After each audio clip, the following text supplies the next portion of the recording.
Pinagtawanan nila ako sa gitna ng classroom nang makita nilang naglilinis ng CR ang tatay ko.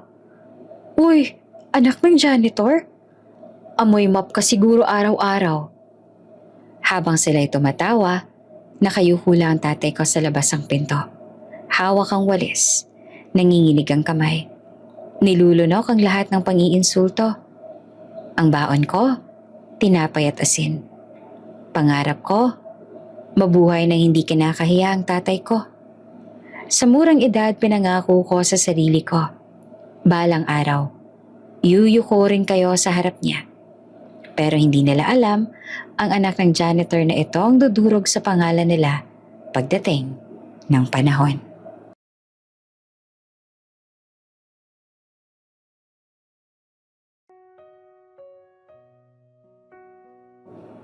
Hindi niya na gaanong maalala ang mukha ng nanay niya. Sa mga alaala niya, parang laging may puting liwanag. Malabo, tahimik at mabilis mawala. Ang alam lang niya, bata pa lang siya nang pumanaw ito. Walang mahabang paliwanag, walang detalyadong kwento. Isang araw, nariyan pa. Kinabukasan, wala na. At mula noon, ang mundo niya ay umiikot na lang sa iisang tao. Ang tatay niyang janitor. Simple lang ang buhay nila. Maliit ang inuupahang kwarto. Sapat lang para sa isang banig, isang electric fan na laging umiingay, at isang mesa na puno ng gasgas. Tuwing umaga, gigising siya sa tunog ng alarm ng tatay niya. 5:00 ng umaga, araw-araw. Minsan nakikita niya ito nagbubuhos ng tubig sa timba, naglalaban ng sariling uniforme, tapos isasampay sa likod ng pinto. Anak, gising na, malilate ka na. Mahina pero maingat na boses ang tatay niya.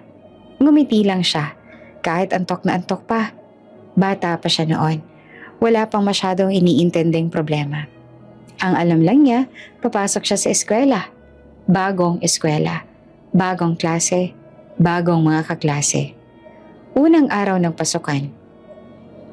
Maayos ang pagkakabihis ng tatay niya. Malinis ang janitor. Kahit halatang luma na ang uniform, pinunasan pa nito ang sapatos niya gamit ang basang panyo bago sila umalis. Hawak niya ang kamay ng tatay habang naglalakad sila papunta sa paaralan. Sa isip niya, wala namang kakaiba. Tatay lang naman niya yon. Pagpasok nila sa gate ng school, napansin niya agad ang kaibahan. May mga batang hinahatid ng magulang na dekotse. May ilang mayaya. May ilang may bagong bag.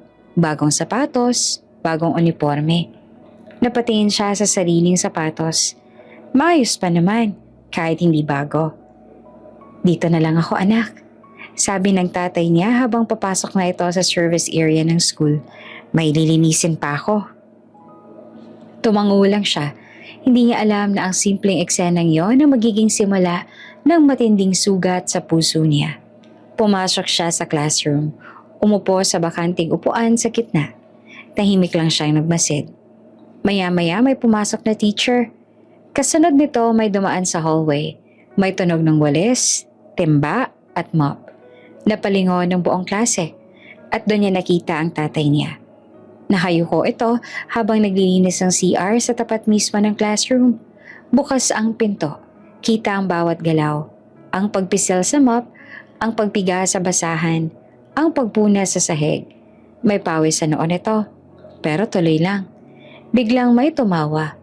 Uy, may naglilinis. Janitor pala yan? May sumigaw mula sa likuran. Uy, parang kamukha mo yung janitor ah. Nag-init ang tenga niya. Parang biglang bumigat ang hangin sa loob ng classroom. Hoy, tatay mo ba yan? Tanong pa ng isang kaklase na may kasamang halakhak. Sunod-sunod ang tawanan. May nagturo, may pumalakpak pa. Anak ng janitor? Uy, amoy mop ka siguro araw-araw ano? Hindi siya makapagsalita. Parang may bumara sa lalamunan niya. Gusto niyang tumingin sa tatay niya, pero natatakot siya sa makikita niya. Sa labas ng pinto, naririnig ng tatay niya ang lahat. Naririnig niya ang tawa, ang panlalait, ang pagturo. Pero hindi ito tumingin sa loob. Nagkunwari itong walang narinig. Tahimik lang na nagpupunas ng sahig. Masinigpitan ng hawak sa mop.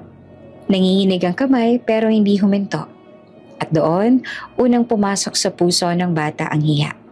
Malalim, mabigat, at masakit. Hindi dahil janitor ang tatay niya, kundi dahil nakita niyang kinakain ng mundo ang dignidad nito at wala siyang magawa. Pagkatapos ng klase, lumabas siya ng nakayuko. Dumaan siya sa tatay niya na parang hindi niya kilala. Hindi dahil ayaw niya, kundi dahil natatakot siyang pagtawanan ulit. "Anak," tawag ng tatay niya, pilit na nakangiti. "Kamusta ang unang araw mo?" Tumango lang siya. "Okay lang po." Ngumiti naman ang tatay, kahit may lungkot sa mata. Hinaplos ang ulo niya. "Mag-aral ka lang ng mabuti, ha?" Hindi niya alam kung bakit biglang kumirot ang dibdib niya. Sa murang edad, doon niya unang natutunan ng isang masakit na katotohanan. Hindi pantay ang mundo. At minsan ang pagmamahal ng magulang ay binabayaran ng anak sa pamamagitan ng hiya at sakit. Habang naglalakad sila pauwi, hawak ulit ng tatay niya ang mga kamay niya. Mahigpit, parang ayaw itong bitawan. Sa isip ng bata, may unti-unting nabubuong pangako. Hindi pa malinaw pero ramdam na ramdam niya. Isang araw, babaguhin niya ang kwentong ito. Isang araw, hindi natatawa ang mundo sa tatay niya. Pero sa ngayon, isa pa lang siyang anak ng janitor. Pagsapit ng lunch break, nag-iba ang ingay sa buong classroom. Kanina tahimik lang. Ngayon, para ng palengke. May nagbubukas ng lunchbox, may nagyayabang ng baon, may nagtatawanan. Naaamoy niya agad ang pritong manok. "Uy, chicken ulit!" Sigaw ng isang kaklase habang inilalabas ang baon. "Pizza naman sa akin," sabi ng isa pa. "Burger, may fries pa." Isa-isang naglatagan ng makukulay na lunchbox sa mesa. May soft drinks, may tsokolate, may prutas na mukhang imported. May nagpalakpakan pa sa sobrang tuwa. Tahimik lang siya. Dahan-dahan niyang binuksan ang lumang bag niya. Sa loob may maliit na plastic, 2 hiwa ng tinapay at isang maliit na supot ng asin. Saglit siyang napatingin doon. Alam niya na yon. Pero parang mas masakit pa rin makita sa gitna ng lahat. Sinubukan niyang kumilos ng normal. Kinuha ang tinapay, isinawsaw ng kaunti sa asin. Pero bago pa man siya makakagat, may boses na biglang sumigaw. "Uy, tingnan niyo yung baon niya!" Tumigil ang ingay. Maraming ulo ang napalingon sa kanya. "Tinapay at asin? Grabe naman yan." May tumawa. Isang malakas, walang pakundangan. "Uy, diet yung anak ng janitor ah!" Sigaw pa ng isang lalaki sa likod. Sumunod ang halakhakan. "Para raw tipid. Para may pang-mop si tatay." Naramdaman niyang uminit ang mukha niya. Para bang nasusunog ang tenga niya sa hiya. Gusto niyang magsalita, pero walang lumalabas sa bibig niya. Nakayuko lang siya. Hawak ang tinapay na parang biglang naging napakabigat. May isang batang umupo sa tapat niya. Hawak ang fried chicken. "Gusto mo tikman?" Tanong nito, pero may ngisi. "Ay, bawal pala. Diet ka." Tawanan ulit. Bigla siyang tumayo. Hindi niya nakinaya. Hindi siya nagpaalam. Hindi siya tumingin kahit na kanino. Diretso siyang lumabas ang classroom, bitbit ang baon niya. Naglakad siya papunta sa CR. Doon sa lugar na alam niyang walang kakain. Walang magtatawanan. Walang mang-aasar. Sa loob ng CR, amoy panlinis at bleach. Tahimik, walang ingay kundi ang patak ng gripo. Umupo siya sa isang sulok. Sa ibabaw ng nakasarang toilet lid. Doon niya inilapag ang tinapay at asin. Doon na rin bumagsak ang luha niya. Hindi siya humagulgol. Tahimik lang ang iyak niya. Yung klase ng iyak na pinipigilan para walang makarinig. Kinakagat niya ang labi niya habang kumakain. Parang bawat subo ay may kasamang sakit. "Okay lang?" Bulong niya sa sarili. "Okay lang to." Pero hindi talaga okay. Hindi dahil gutom siya, kundi dahil pakiramdam niya mag-isa siya sa mundo. Sa labas ng CR may dumaan. Narinig niya ang boses ng tatay niya. "Okay na po dito ma, malinis na." Sabi nito sa isang guro. Napatigil siya sa pagnguya. Naroon ang tatay niya, malapit lang, pero parang ang layo-layo. Gusto niyang tumakbo palabas. Gusto niyang yakapin ito.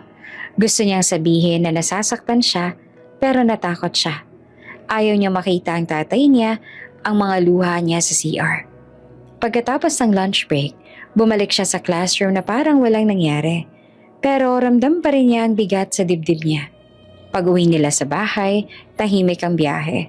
Hawak ng tatay niya ang bag niya, gaya ng dati. Pagdating sa kwarto, agad namang naghain ang tatay niya. "Anak, kain na tayo." Sabi nito na pilit, masigla ang boses. Tiningnan niya ang mesa. Kanin at tuyo, pareho ng dati. Umupo siya, kumain sila ng sabay. Walang imikan. "Kamusta ang school, mabuti ka ba?" Tanong ng tatay niya. Hindi makatingin ng diretsyo. Tumango siya. "Opo." Alam ng tatay niya na nagsisinungaling siya. Pero ngumiti pa rin ito. Yung ngiting pilit. Yung ngiting sanay nang itago ang sakit. "Pasensya na ha," biglang sabi ng tatay niya. "Ganito lang muna ang kaya ko." Hindi niya na napigilan. "Okay lang po," sagot niya. Pero basag ang boses. Inabot ng tatay niya ang kamay niya.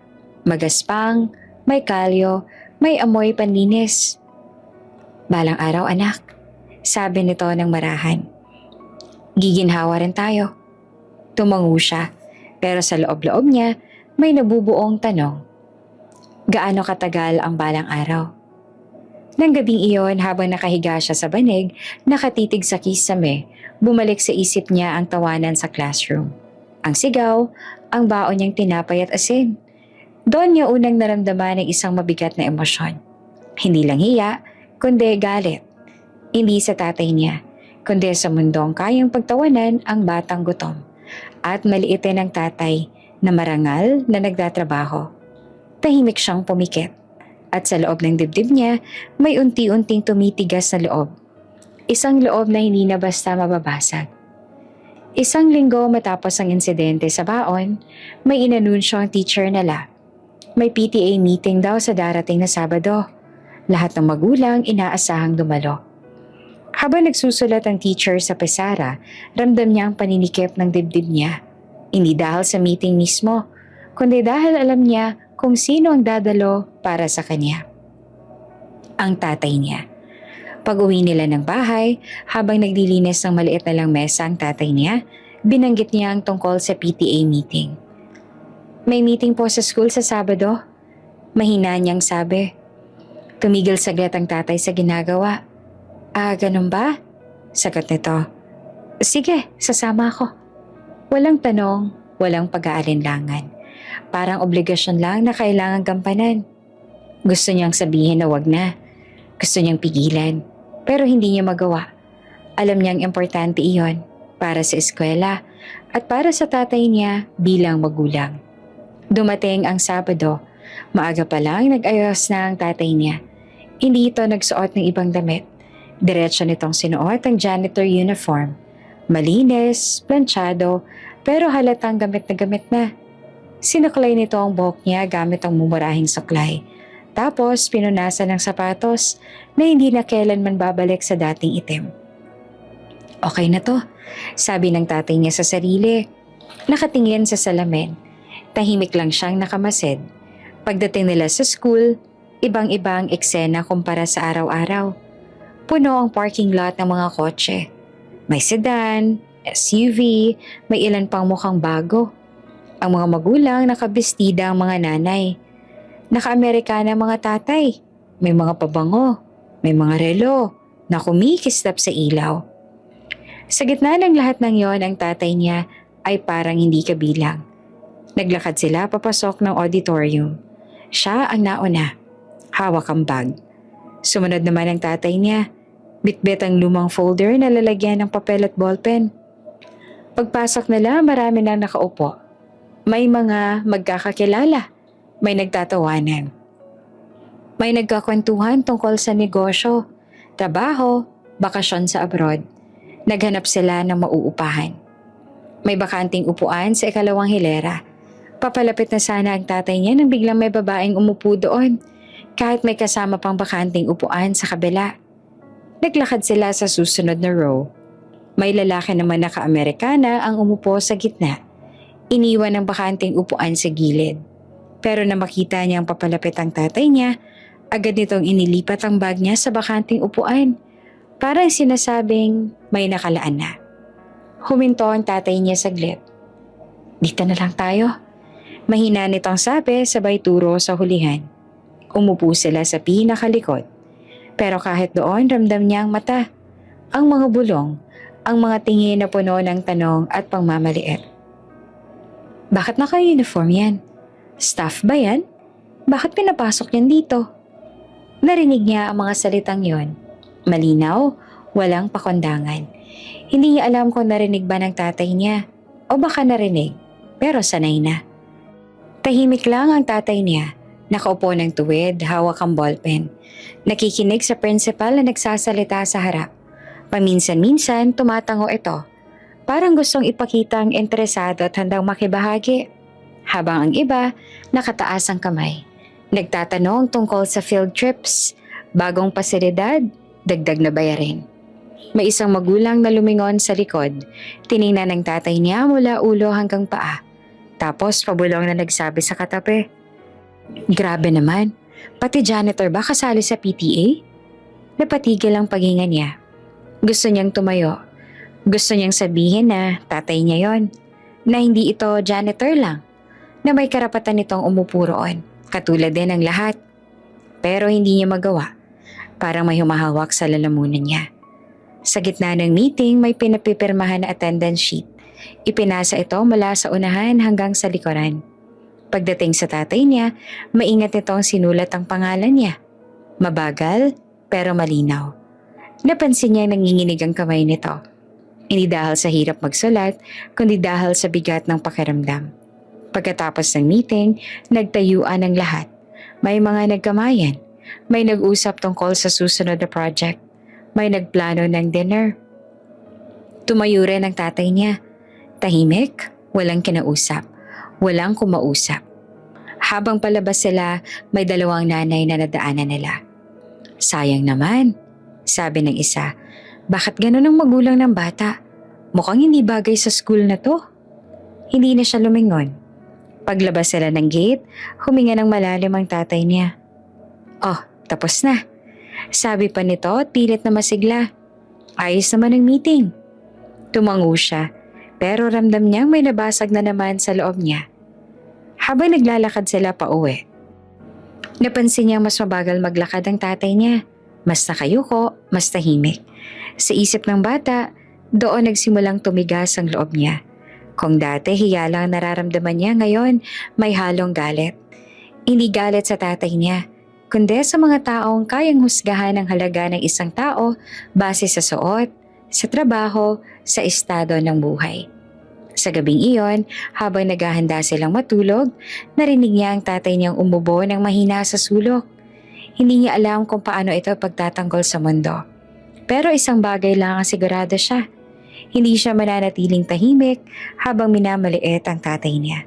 At sa unang pagkakataon, hindi lang pangarap ang nabuo sa kanya, kundi determinasyon. Maaga pa lang ay gising na siya. Lunes iyon, araw ng flag ceremony. Kailangan maaga sa school. Kailangan maayos ang uniforme. Kailangan tuwid ang pila. Lahat ng iyon, paulit-ulit na paalala ng teacher nila. Habang nagsusuot siya ng sapatos, napansin niyang medyo malambot na ang gilid. Luma na talaga yon. Ilang taon niya nang gamit. Minsan tinatahe, minsan dinidikitan ng pandikit. Pero maayos pa naman kahapon, kaya hindi niya na inisip. Anak, ingat ka ha, sabi ng tatay niya habang nagsusuot ng sariling uniforme. Pag may napansin kang sira, sabihin mo kaagad. Opo, sagot niya kahit may kakaibang kaba sa dibdib. Pagdating sa school, diretso agad sila sa quadrangle. Nakaayos na ang mga estudyante, by section. Ang araw ay unti-unti nang sumisilip. Pero ramdam na ang init. Ang iba may bagong sapatos, makintab, matigas, maingay, tumapak. May ilan pang nagkakwentuhan, nagbibiro, nagtatawanan. Habang pumipila siya, naramdaman niya ang kakaibang pakiramdam sa paa niya. Parang may kumakalas. Hindi pa man siya nakakagalaw, biglang may isang malinaw na tunog. Napunit ang harap ng sapatos niya. Saglit na tahimik ang paligid.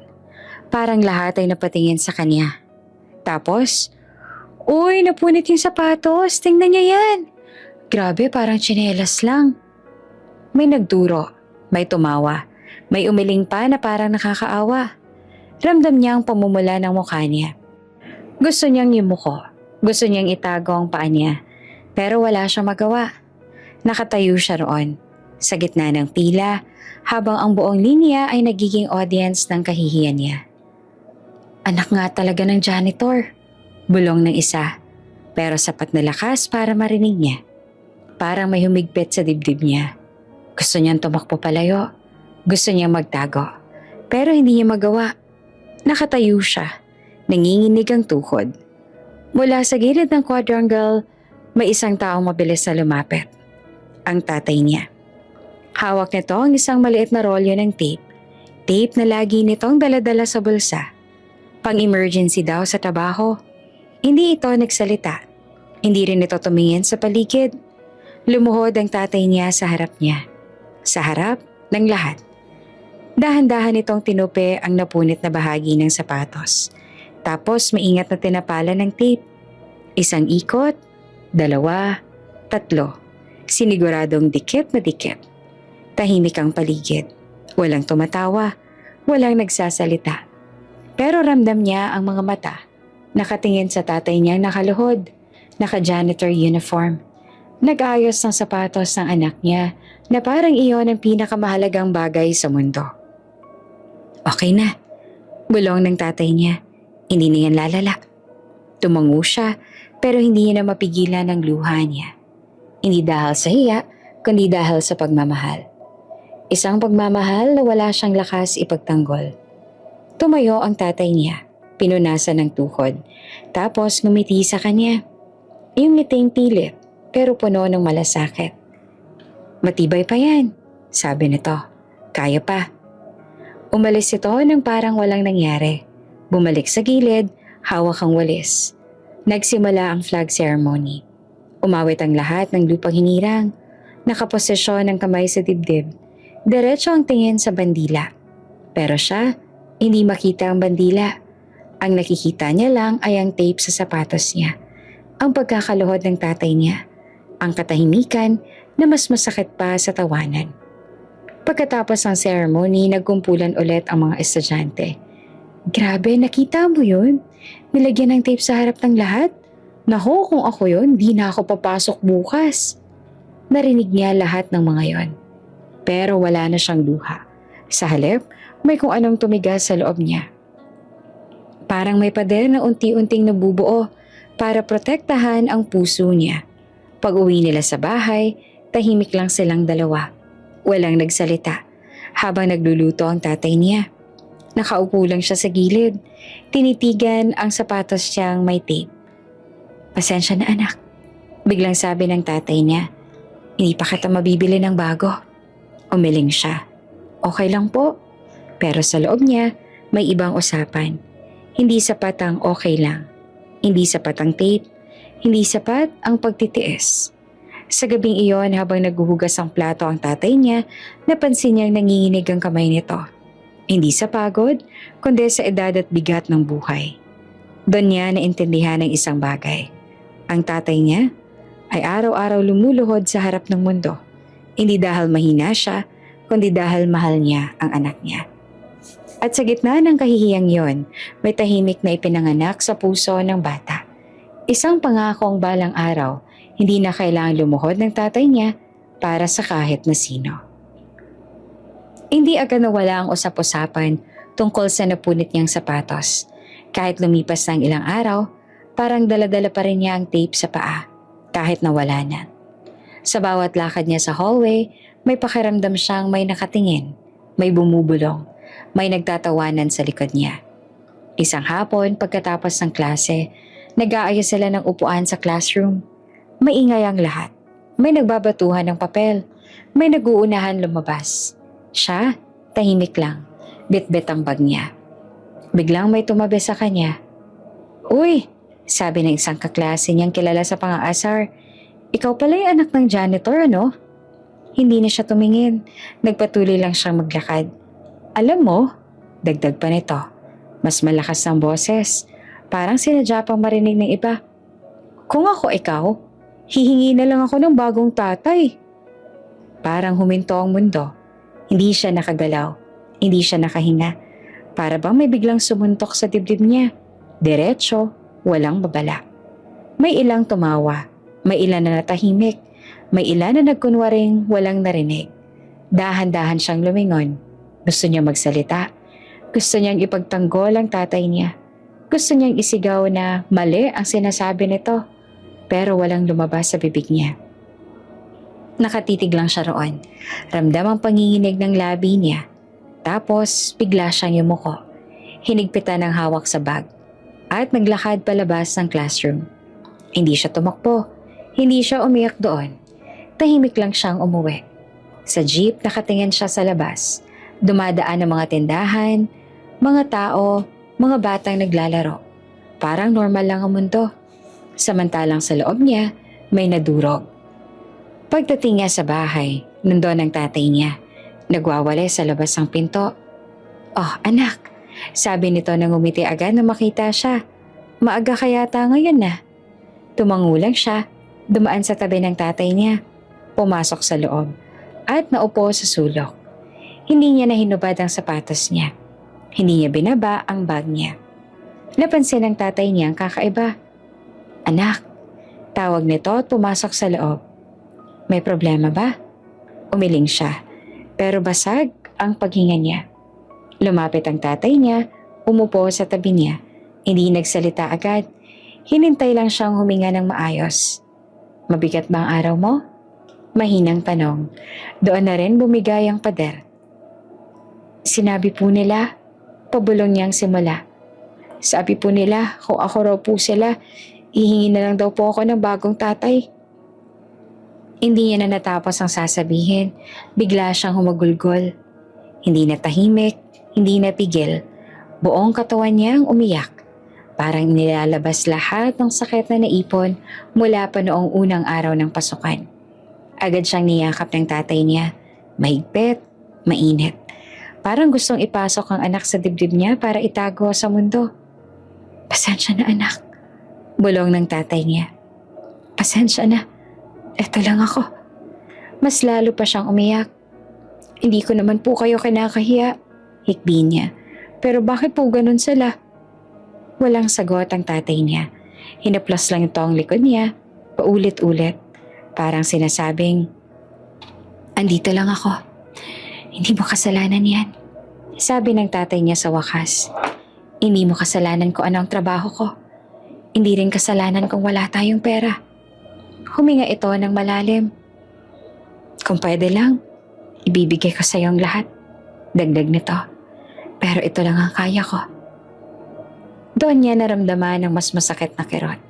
Hindi dahil kulang ang tatay niya, kundi dahil sobra-sobra na ang binigay nito. Lahat ng meron siya. Humina ang iyak niya. Nanatili siya nakasubsob sa dibdib ng tatay niya. Nakikinig sa tibok ng puso nito. Mabagal, pero matatag. Sa loob-loob niya, may unti-unting nagbabago. Kung dati, ang sakit ay hiya. Ngayon, ang sakit ay galit. Galit sa mga taong kayang durugin ang dignidad ng iba gamit ang salita. Tahimik siyang tumingin sa dingding, sa maliit na bintana, sa kisame na may bitak. Doon sa gitna ng yakap ng tatay niya, may tahimik siyang sinabing pangako. Hindi niya binigkas ang malakas, pero malinaw sa puso niya. Hindi siya hihingi ng bagong tatay. Bagkos, sisiguraduhin niyang darating ang araw na ang mundo ang hihingi ng tawad sa tatay niya. At sa gabing iyon, habang mahimbing na ang tulog ng tatay niya sa gilid ng banig, nananatili siyang gising, nakatitig sa dilim. Tanga ng isang panatang hindi niya kailanman bibitawan.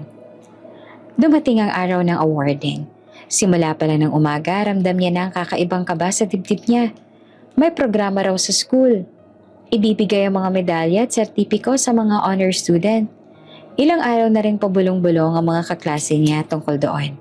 May ilan ang sigurado sa sarili, may ilan ang nagyayabang pa nga. Samantalang siya, tahimik lang. Hindi dahil hindi siya umaasa, kundi dahil sanay na siyang huwag umasa ng malakas. Sa loob ng classroom, inayos ang mga upuan. May mga magulang na dumating. Nakaayos, may dalang kamera. May mga bulaklak pa. May ilan pang naka-video na agad. Handang i-record ang sandali ng tagumpay ng mga anak nila. Napatingin siya sa pinto. Nakita niyang tatay niya sa labas ng building. Naglilinis ng koridor. Hawak ang walis, may bitbit na timba. Hindi nakaupo sa audience. Hindi nakaayos para sa programa. Nandoon lang siya, katulad ng lagi. Nagsimula ang programa. Isa-isang tinawag ang pangalan ng mga estudyante. May mga palakpakan, may mga hiyawan, may mga magulang na tumatayo para kumuha ng letrato. Honor student, top 10. Tumigil sandali ang paghinga niya. At ang susunod, sabi ng guro sa mikropono, si? Binanggit ang pangalan niya. Saglit na katahimikan, tapos palakpakan. Malakas, buo, puno ng sigla. Tumayo siya, ramdam niya ang pagtibok ng puso niya habang naglalakad papunta sa stage. May ngiti sa labi niya, pero hindi buo. Hindi niya alam kung saan titingin. Pag-akyat niya sa entablado, nakita niya ang mga magulang. Nakatayo, pumapalakpak. May ilan pang sumisigaw ng pangalan ng anak nila. Napatingin siya sa gilid. Nandoon ang tatay niya. Nakatayo sa may hagdan. Hawak pa rin ng walis. Nakatingin sa kanya. May ngiti sa mukha. Malaki, proud, nangingilid ang luha. Gusto niyang pumalakpak. Kita niya yon. Pero hindi ito makapalahaw. Hindi ito makabitaw sa walis. Parang natatakot itong gumawa ng ingay. Parang natatakot itong makaistorbo sa selebrasyon ng iba. Kaya nakatayo lang ito roon. Nakangiti, tahimik. At sa gitna ng malakas sa palakpakan ng lahat, may isang palakpak na kulang. Ang palakpak ng tatay niya. Tinanggap niya ang sertipiko at medalya. Yumuko siya ng bahagya. Bumaba ng entablado na may bigat sa dibdib. Isang bigat na hindi niya maipaliwanag. Pagkatapos ng programa, naglabasan ng mga estudyante. May mga magulang na niyiyakap ang anak nila. May nagbibigay ng regalo. May nag-aayang kumain sa labas. Lumapit siya sa tatay niya. Tay, mahina niyang tawag. Anak, sabi nito na masayang-masaya. Congrats ha, honor ka pala. Tumango siya at ngumiti. Ang galing mo. Dagdag ng tatay niya. Sabi ko na nga ba? May gusto sana siyang sabihin na okay lang sana kahit pumalakpak ito, kahit bitawan ng walis kahit sandali lang. Pero hindi niya binanggit. Ayaw niyang masaktan ng tatay niya. Umuwi sila na magkasama. Tahimik lang ang biyahe. Pagdating sa bahay, pinaupo siya ng tatay niya sa maliit na mesa. Sandali lang ha, sabi nito at pumasok sa loob. Maya-maya, bumalik ang tatay niya. May hawak ng maliit na supot. Anak, sabi nito na may ngiting parang bata. Celebration natin. Binuksan nito ang supot. Lumang candy. Yung klase ng candy na tig-iisang piso. May ilan pang parang natunaw na sa init. Hindi bago, hindi maganda ang balot. Tumingin siya roon. At doon mas lalo siyang nasaktan. Hindi lang dahil sa candy, kundi dahil alam niyang iyon ang pinakakaya ng tatay niya. Na pinag-ipunan pa nito iyon. Na baka pinili nito ang candy imbes sa sarili nitong pagkain. Salamat po, sabi niya at pilit nakangiti. Pasensya na ha, biglang sabi ng tatay niya. Wala akong pambili ng cake eh. Pero proud na proud ako sa'yo anak. Tumango siya at kumagat sa candy. Matamis pero may halo ring pait. Sa gabing iyon nakahiga siya sa banig. Hawak ang medalya. Pinagmamasdan ng liwanag na tumama rito. Honor student siya, pero bakit parang may kulang? Doon niya naintindihan na hindi lahat ng tagumpay ay masaya kapag may kasamang hiya at katahimikan ng mga taong mahal mo. Tahimik siyang napabuntong hininga. Sa loob-loob niya, may panibagong pangako na naman ang tumitibay. na darating ang araw na ang tatay niya hindi natatayo sa gilid. Darating ang araw na siya ang pinakamalakas na palakpak para sa tatay niya. Dumating ang buwan ng Disyembre at kasama nito ang inaabangang mga padala mula sa abroad. Sa eskwela, usap-usapan ng mga kaklase niya ang mga darating na kahon. May bagong sapatos daw, bagong cellphone, branded na jacket, may ilan pang nagdadala ng mga pictures ang padala nila. Ipinapakita sa buong klase na parang tropeyo. Siya, tahimik lang. Alam niyang may darating din sa kanila. Pero alam din niya kung ano ang laman. Isang hapon, habang nagwawalis ang tatay niya sa labas ng bahay, may tumawag sa cellphone nito. Kita niyang biglang lumiwanag ang mukha ng tatay niya. "Anak!" Sigaw nito na tuwang-tuwa.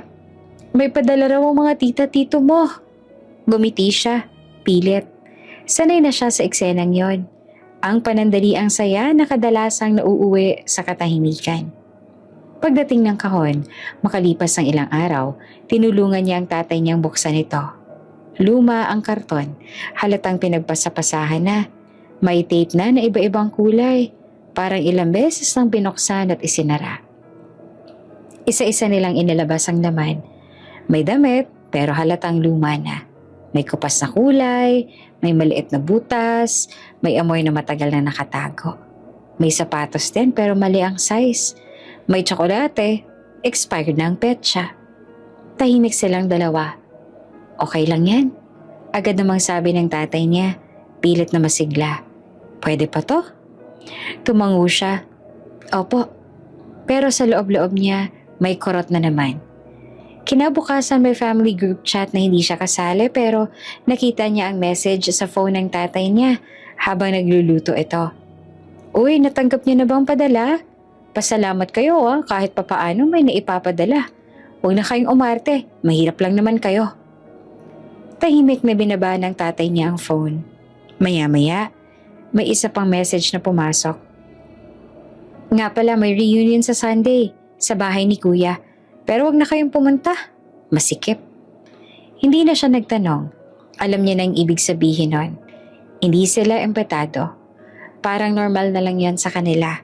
Tuwing may handaan, tuwing may reunion, laging may dahilan kung bakit hindi sila kasama. Minsan masikip, minsan malayo, minsan biglaan. Pero alam niyang totoo. Nahihiya ang mga kamag-anak sa kanila. Sa school, tinanong siya ng kaklase niya. "Uy, uuwi raw tita mo galing abroad? May pasalubong ka?" Ngumiti siya. "Meron." Hindi niya sinabing luma. Hindi niya sinabing expired. Pag-uwi niya, nadat na niyang inaayos ang tatay niyang mga damit mula sa kahon. Pinaplansya nito ang ilan. Tinatahe ang may butas. Parang ginagawang bago ang luma. "Suotin mo to. Pasko." Sabi naman ng tatay niya, "Mukha pa namang maayos eh." Tumango naman siya. Pero hindi niya maiwasang magtanong, "Tay, bakit po hindi tayo iniimbitahan sa reunion?" Tumigil lang tatay niya sa pagpaplansya. Saglit. "Busy lang siguro sila." Sagot nito. "Tsaka okay na rin yan, tahimik lang tayo." Tahimik. Pero sa loob ng bata, hindi na tahimik.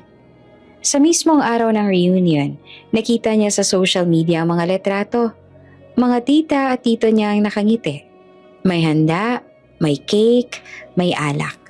Mga pinsan niyang nakabranded na damit. Magkakasama, masaya. Wala sila roon. Tiningnan niya ang tatay niya nakaupo sa sulok. Nanunood ng TV na mahina ang volume. Parang ayaw makinig sa mundo. Biglang may tumunog na notification. Isa na namang message mula sa tita niya. "Pasalamat na lang kayo, may padala pa." Napakuyom ang kamao niya. Hindi niya alam kung kailan, pero doon niya naramdaman ang pag-init ng dibdib niya. Hindi ito simpleng hiya o lungkot. Ito ay galit na may direksyon. Hindi niya gusto ang padala. Hindi niya gusto ang awa. Ang gusto niya, respeto. Sa gabing yon, habang natutulog na ang tatay niya, naupo siya sa gilid ng banig. Hawak ang lumang tsokolate na expired na. Pinagbasta niya ito ang saglit. Tapos sinabi. Sa isip niya, malinaw ang isang bagay. Darating ang araw na hindi na nila kailangan ng padala. Darating ang araw na hindi na sila mamamalimos ng imbitasyon. Darating ang araw na ang mga tita-tito na yon ang maghahanap sa kanila. At sa gabing iyon, lalong tumindi ang pangarap ng bata. Hindi lang para yumaman, kundi para hindi na maling maliitin ang tatay niyang minsang itinuring na wala. Napansin niya agad na may mali. Maagang umaga pa lang, habang nag-aayos siya ng bag para pumasok sa school, nakita niya nakaupo lang ang tatay niya sa gilid ng kama. Hindi ito agad tumayo gaya ng dati. Nakayuko lang, hawak ang noo at mabigat ang paghinga. Tay, maingat niyang tawag. Tumingin ang tatay niya at pilit ngumiti. Okay lang ako, nak. Medyo mainit lang ang ulo ko. Nilapit niya ang kamay niya sa noo ng tatay niya. Mainit. Sobra. May lagnat po kayo. Sabi niya may kaba sa boses. Huwag na po kayong pumasok. Umiling agad ang tatay niya. Hindi pwede, may trabaho pa ako. Marami pang lilinisin ngayon. Tumayo ito kahit halatang nahihirapan. Isinuot ang janitor uniform. Dahan-dahan na parang mabigat ang bawat galaw. Napansin niya nanginginig ang kamay ng tatay niya habang sinasara ang mga botones. Hindi ba pwedeng magpahinga muna? Ulit niya. Wala naman tayong pambili ng pahinga, anak. Sagot ng tatay niya. Sabay pilit na tawa. Wala na siyang nasabi. Magkasabay silang pumasok sa school. Siya papunta sa classroom. Ang tatay niya papunta sa storage room para kunin ang mga panlinis. Bago sila mag-iwalay, hinawakan siya ng tatay niya sa balikat. Mag-aaral kang mabuti, ha? Sabi nito. Huwag mo akong iintindihin. Tumango siya. Pero may bigat sa dibdib niya. Sa buong umaga, hirap siyang mag-concentrate. Habang nagsusulat ang teacher sa pisara, ang iniisip niya ay ang tatay niya. Kung kamusta na ito? Kung lumalala ba ang lagnat? Kung may tumutulong ba sa kanya? Noong recess, lumabas siya ng classroom para hanapin ang tatay niya. Sa corridor, may nakita siyang basang sahig. May bakas ng mop. Sinundan niya yon hanggang sa hagdanan. At doon niya nakita ang tatay niya. Nasa gitna ito ng hagdan. Hawak ang railing. Nanginginig ang tuhod. May timba sa tabi. May mop na nakasandal. Pawis sa pawis ang noo. Kahit malamig ang paligid. Tay! Mabilis niyang tawag. Napalingon ang tatay niya. Gulat. Anak, bakit nandito ka? Bago pa man ito makatayo ng tuwid, bigla itong napaupo sa isang hakbang ng hagdan. Napasendal, parang nawala ng balanse. Parang may sumabog sa dibdib niya. Gusto niyang sumigaw. Gusto niyang humingi ng tulong. Gusto niyang sabihin sa lahat na may sakit ang tatay niya. Pero wala siyang nagawa. May ilang estudyanteng dumaan. May tumingin sandali. Tapos naglakad ulit. May isang guro na dumaan. Tumangulang sa tatay niya na para bang normal lang ang lahat. Okay lang po ako. Mabilis na sabi ng tatay niya. Parang nagmamadaling ipagtanggol ang sarili. Nahilo lang ako ng kaunti. Lumuhod siya sa harap ng tatay niya. Tay, umuwi na po tayo. Umiling ang tatay niya. Hindi pwede. Mamaya na lang. Konti na lang. Napakagat siya sa labi niya. Ramdam niya ang takot.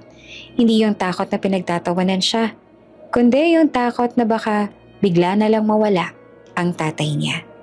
Hindi niya alam kung anong gagawin ng isang batang katulad niya sa ganong sitwasyon. Mag-CR ka na, sabi ng tatay niya. Malapit na mag-class ulit. Ayaw niyang umalis, pero wala siyang choice. Habang naglalakad pabalik sa classroom, paulit-ulit niyang nililingon ang hagdan. Hanggang sa hindi niya na makita ang tatay niya. Buong araw siyang balisa. Pagkatapos ng klase, hinintay niya ang tatay niya sa labas ng gate. Nang makita niya itong papalapit, mabagal ang lakad, halatang pagod, agad siyang lumapit. Tay, hindi pa rin po kayo okay, sabi niya. Okay lang, sagot nito. Kahit halatang hindi, uwi na tayo. Pagdating nila sa bahay, sakalang tuluyang bumigay ang tatay niya.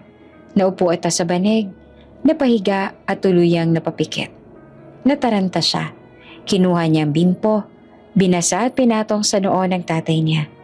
Pinaypayan niya ito kahit nanginginig ang kamay niya. Please lang, bulong niya sa sarili. Huwag po muna. Habang nakaupo siya sa tabi ng tatay niya, pinagmamasdan ng paghinga nito. Mabagal, mabigat. Doon niya unang naramdaman ng isang takot na mas malala pa sa lahat ng panlalait na naranasan niya. Ang takot na baka mag-isa na lang siya. Kung dati ang iniisip niya ay kung paano ipagtatanggol ang tatay niya sa mundo, ngayon ang iniisip niya ay paano kung bigla itong mawala. Kinagabihan, bahagyang bumaba ang lagnat ng tatay niya. Nakangiti pa rin ito ng mahina. "Salamat anak," bulong nito. "Ikaw na nag-aalaga sa akin ngayon." Hindi siya sumagot.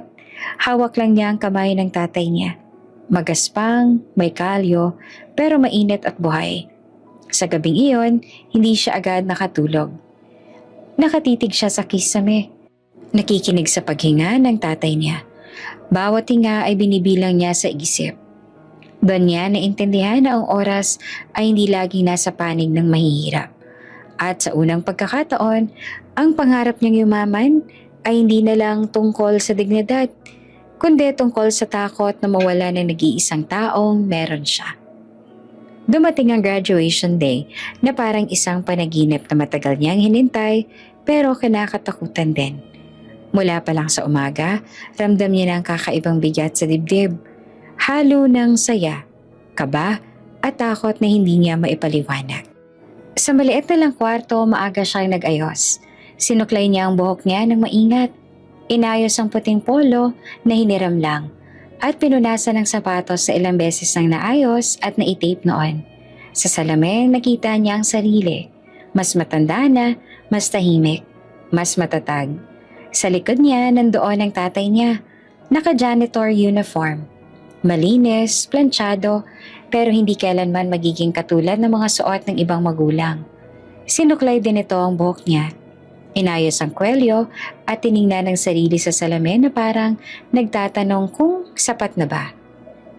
"Sige na anak," sabi ng tatay niya. "Mauuna na tayo."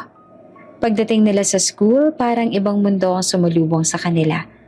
Puno ng kampo sa mga tao. Mga magulang na nakabestida at coat. May hawak na bouquet ng bulaklak. May camera, may cellphone na handang mag-record ng bawat sandali. May mga sasakyang naghatid sa kanila. Kotse na makintab. May driver pa ang ilan. May mga pamilya na magkakayakap, nagtatawanan, nagkakwentuhan tungkol sa future ng mga anak nila. Sa gitna ng lahat ng yon, magkahawak kamay silang pumasok. Napansin niya agad ang mga tingin. Hindi lantaran, pero ramdam. May mga mata na dumadaan sa tatay niya. Mula ulo hanggang paa. Tapos lilipat sa kanya. Parang sinusukat ang agwat ng mundo nila. Habang naglalakad sila papunta sa venue, may isang babaeng huminto sa tabi nila at nagtanong sa kasama niya. Pabulong pero sapat na lakas para marinig. "Staff lang ba yan?" Hindi lumingon ang tatay niya. Hindi rin siya. Pero parang may sumundot sa puso niya. Pinaupo ang mga magulang sa audience. Naghahanap ang tatay niya ng mauupuan sa gilid. Parang sanay na sa pagiging nasa tabi. Umupo ito sa hulihan. Hawak ang lumang bag na may lamang panyo at tubig. Siya, pumila kasama ang mga kaklase niya. Nakatoga na silang lahat. May ilan pa nagbibiroan. May nagsiselfie. May nag-uusap tungkol sa college, sa trabaho, sa abroad. Tahimik lang siya. Nagsimula ang programa. May opening remarks, may awit, may panalangin. Isa-isang tinawag ang mga pangalan ng mga graduates. May palakpakan, may sigawan, may luha ng tuwa. Habang papalapit ang turn niya, lalo siyang kinakabahan.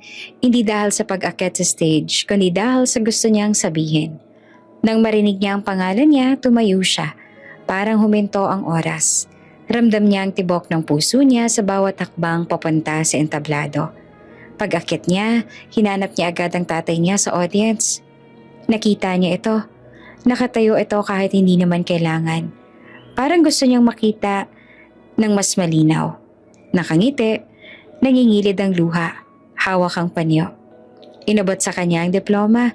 Kumapit ang kamay niya sa mikropono. Sandali siyang huminga ng malalim.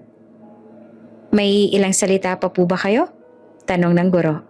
Tumango siya. Sa unang segundo, walang lumabas sa bibig niya. Nanginginig ang kamay niya, nanginginig ang tuhod niya. Pero sa kanya naalala ang CR na nilinis ng tatay niya. Ang tinapay at asin, ang tape sa sapatos, ang lagnat sa hagdan, ang mga salitang, hihingi ka na lang ng bagong tatay, at biglang lumakas ang loob niya.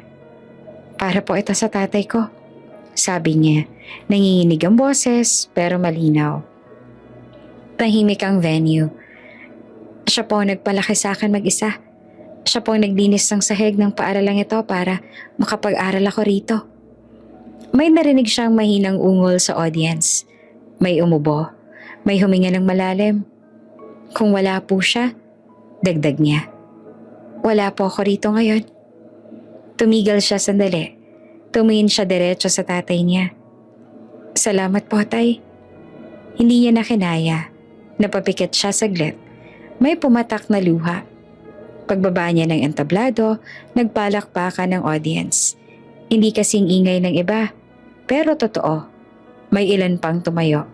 Sa ulihan, nakita niyang umiiyak ang tatay niya. Tahimik, pilit pinupunasan ng luha gamit ang panyo. Hindi niya na iniwasan ng tingin. Ngumiti siya pabalik. Pagkatapos ng programa, nagkumpulan ng mga pamilya. May mga nag-aayang magpicture. May nag-aabot ng regalo. May nagbabatian. Lumapit siya sa tatay niya. Anak, sabi nito na basag ang boses. Hindi ko alam ang sasabihin ko. Yumakap siya rito, mahigpit, matagal. Salamat po, bulong niya. Para po sa inyo lahat to. Habang yakap niya ang tatay niya, naramdaman niyang may mga matang nakatingin sa kanila. Iba na ang tingin, hindi na puro tanong, hindi na puro pangmamaliit. Hindi pa tagumpay ang araw na yon. Hindi pa dulo ng laban, pero sa graduation day na yon, may isang bagay na nagbago. Hindi na siya nahihiyang sabihin na anak siya ng isang janitor. At sa gitna ng mundo na minsang tumingin sa kanila bilang mababa, tumayo siya ng tuwid. Kasama ang tatay niyang minsang tinawag na staff lang. Gabi na nung makarating sila sa bahay, tahimik ang buong eskinita. Iilan lang ang ilaw sa labas at karamihan ay mahina pa. Pagpasok nila sa maliit na kwarto, hindi agad binuksan ng tatay niya ang ilaw. Sanay na sila roon. Mas tipid ang walang ilaw. Mas bababa ang babayaran sa kuryente. Okay lang kahit madilim, sabi ng tatay niya. Sanay naman na tayo. Umupo siya sa banig, hawak ang diploma na binadat lang sa plastic. Dahan-dahan niyang inilapag iyon sa tabi niya. Parang natatakot na madumihan o masira. Sa dilim, bahagyang sumisilip ang liwanag mula sa labas. Sapat para makita ang anyo ng tatay niya. Nakita niyang dahan-dahang hinubad ng tatay niya ang sapatos. Mabagal ang kilos, parang pagod na pagod. Umupo ito sa gilid ng banig, huminga ng malalim. Saglit nakatahimikan. Tapos narinig niya ang ubo. Isang mahinang ubo sa simula. Parang pinipigilan pa. Sinunda ng isa pa. Mas malalim, mas mabigat.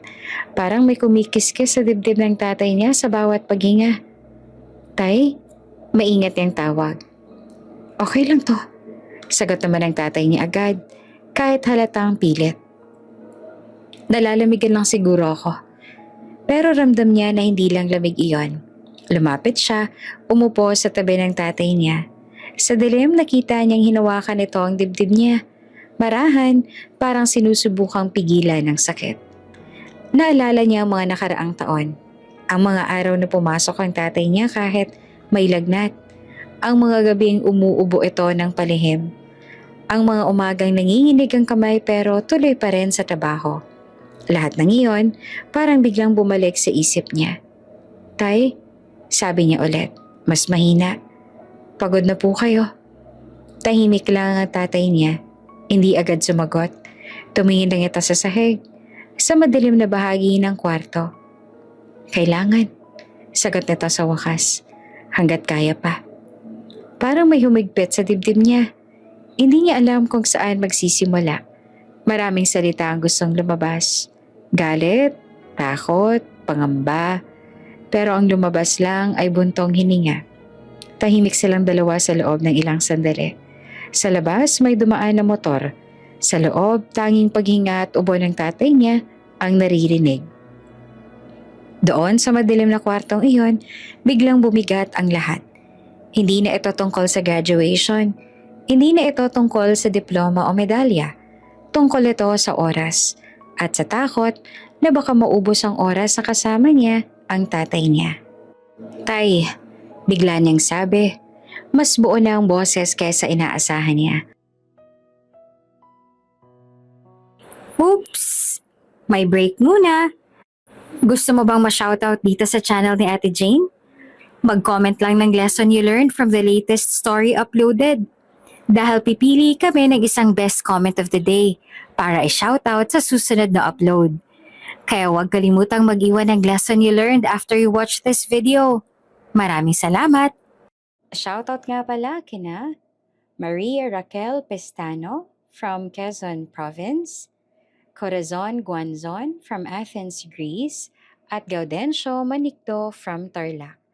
Sa ating mga taga-subaybay, paki-comment naman po sa baba kung taga saan kayo para alam ko kung hanggang saan umaabot ang mga kwento ni Ate Jane at para ma-shoutout ko kayo sa mga susunod pa nating mga kwento. Maraming salamat sa pakikinig!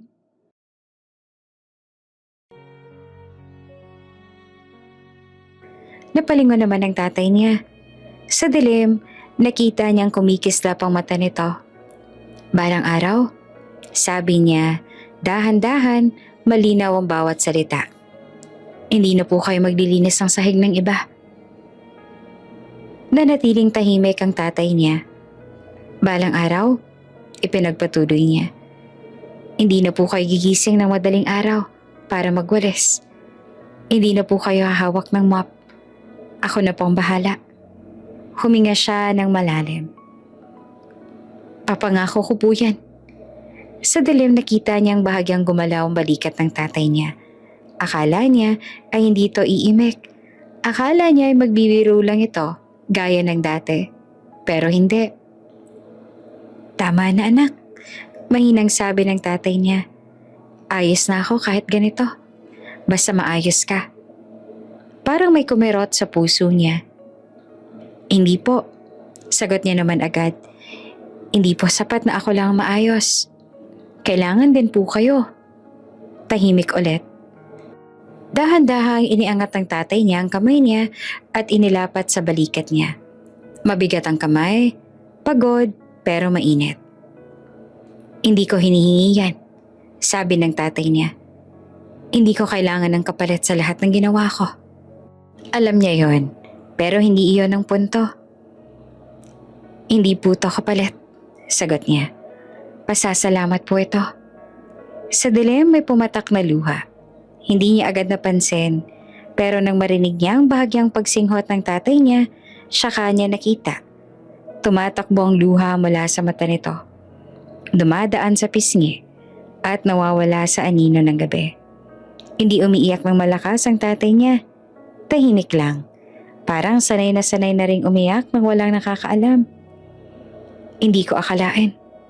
Mahinang sabi nito, na maririnig ko yan mula sa'yo. Lumapit siya at niyakap ang tatay niya. Mahigpit, mas mahigpit kesa dati. Parang gusto niyang ipasok sa yakap ang lahat ng pangakong binitawan niya. Hindi po kayo mag-iisa, bulong niya. Hindi na po. Nanatili silang magkayakap sa dilim. Walang ilaw, walang dekorasyon, walang handa. Pero sa gabing yon, may nabuo.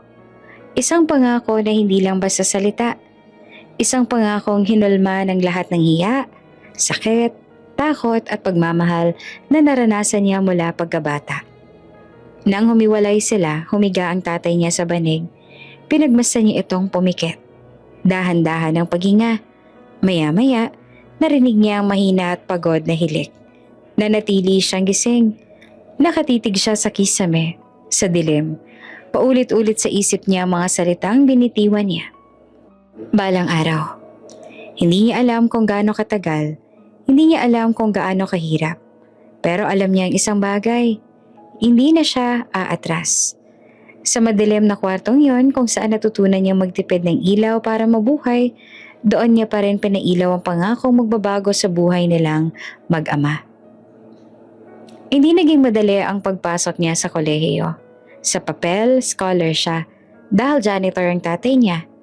Pasok siya sa tulong pinansyal ng paaralan at malaking bagay yun. Kung tutuusin, iyan lang ang rason kung bakit nakakapasok siya. Kung wala iyon, hanggang pangarap na lang sana ang kolehiyo. Pero kahit scholar, hindi ibig sabihin ay magaan ang lahat. Unang araw pa lang sa campus, ramdam niya na ang kaibahan. Mas malaki ang eskwela, mas mabilis ang takbo ng buhay, mas matitigas ang mga tao. May mga estudyanteng dumadating sakay ng kotse. May hawak na mamahaling kape. May suot na branded na sapatos. May ilan pang nag-uusap tungkol sa bakasyon sa abroad. Sa kondo ng magulang, sa negosyo ng pamilya. Siya may dalang lumang bag at notebook na may gasgas ang takip. Tuwing umaga, maaga siyang pumapasok.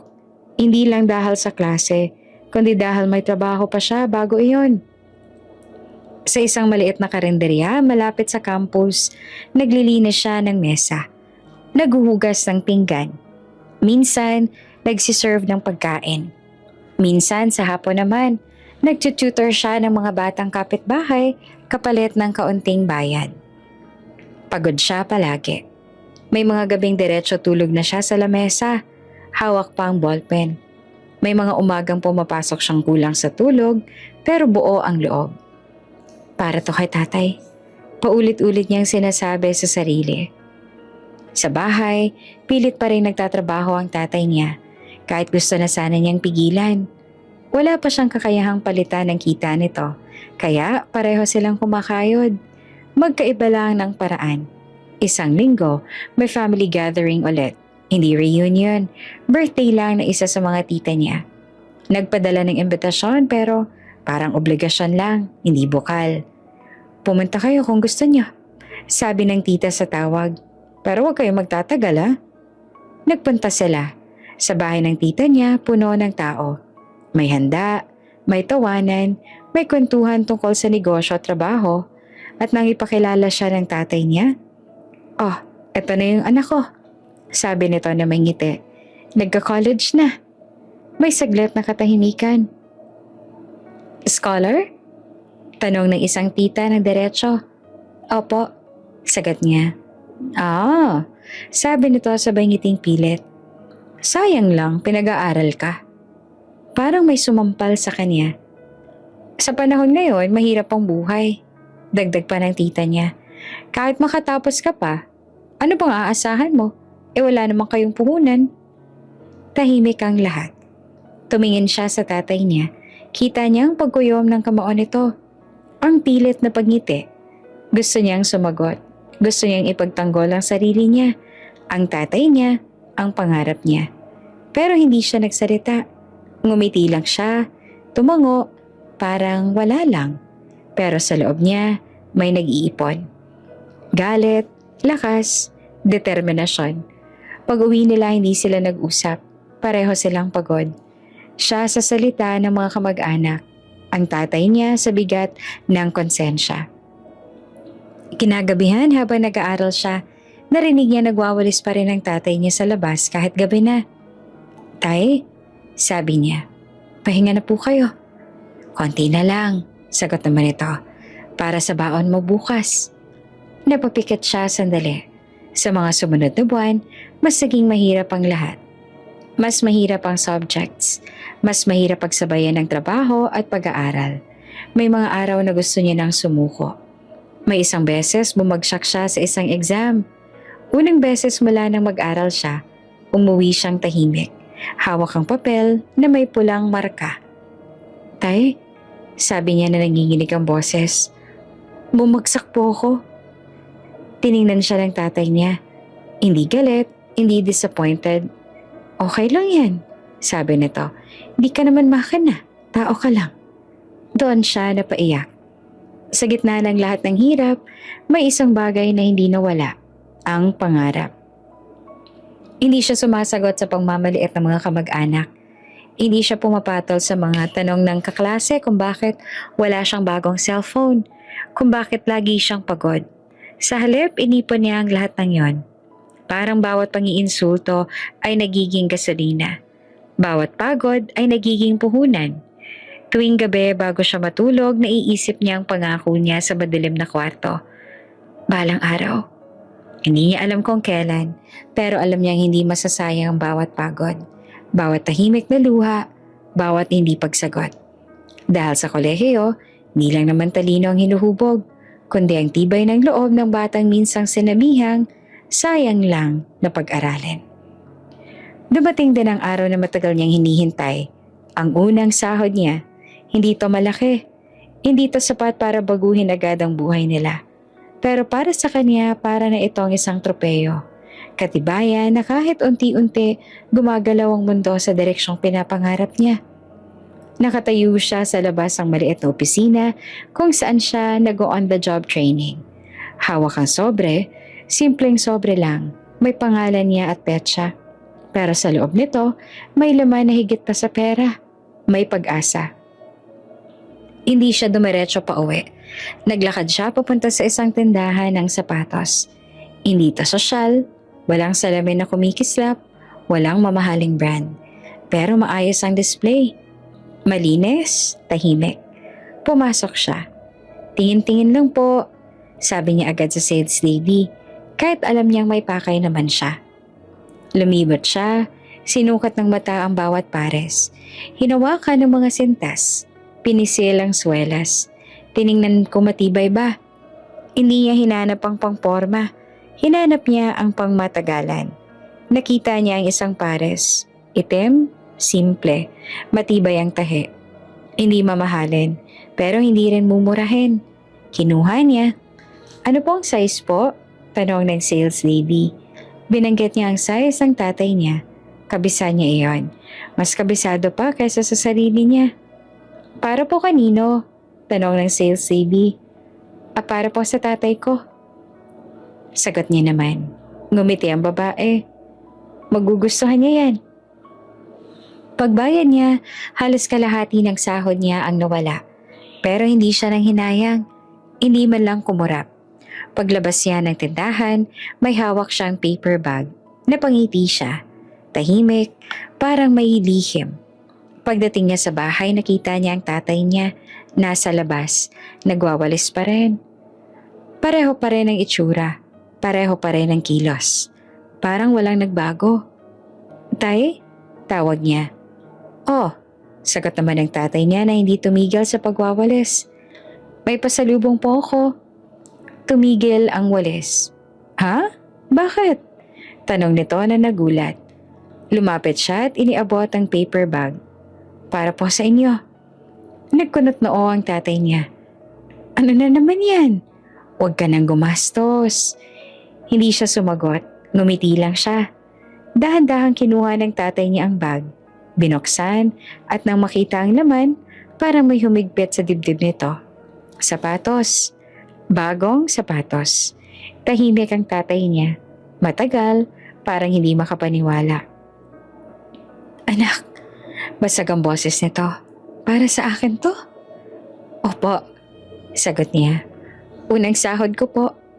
Umupo ang tatay niya sa bangko. Dahan-dahang hinubad ang luma niyang sapatos.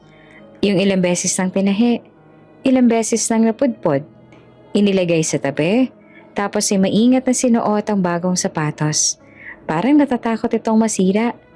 Tumayo ito, lumakad ng kaunti. Tumingin sa paa niya, parang bata na may bagong laruan. At bigla, umiyak ang tatay niya. Hindi malakas, hindi hagulgol, tahimik lang, parang nahihiya pa. Sapat na to anak, sabi nito. Pinupunasan ng mata. Sobra pa. Napakagat siya sa labi niya, parang may gustong sumabog sa dibdib niya. Hindi pa po, sagot niya. Simula pa lang po ito. Yumakap ang tatay niya sa kanya. Mahigpit, matagal, parang ayaw bitawan. Sa yakap na yon, naramdaman niya may nabawasang bigat, kahit kaunti lang. Kinagabihan habang naghahaponan sila, napansin niyang hindi na hinubad ng tatay niya ang sapatos, kahit nasa loob na ng bahay. Tay, Biro niya, pwede niyo na pong tanggalin yan. Ngumiti naman ang tatay niya. Mamaya na. Tahimik silang kumain, simple lang ang ulam, pero magaan ang pakiramdam. Sa gabing iyon, bago matulog, inilapag ng tatay niya ang bagong sapatos sa tabi ng banig. Maayos, parang inaalagaan. Tay, sabi niya, huwag niyo pong masyadong tipirin na, para sa inyo po yan. Tumango ang tatay niya.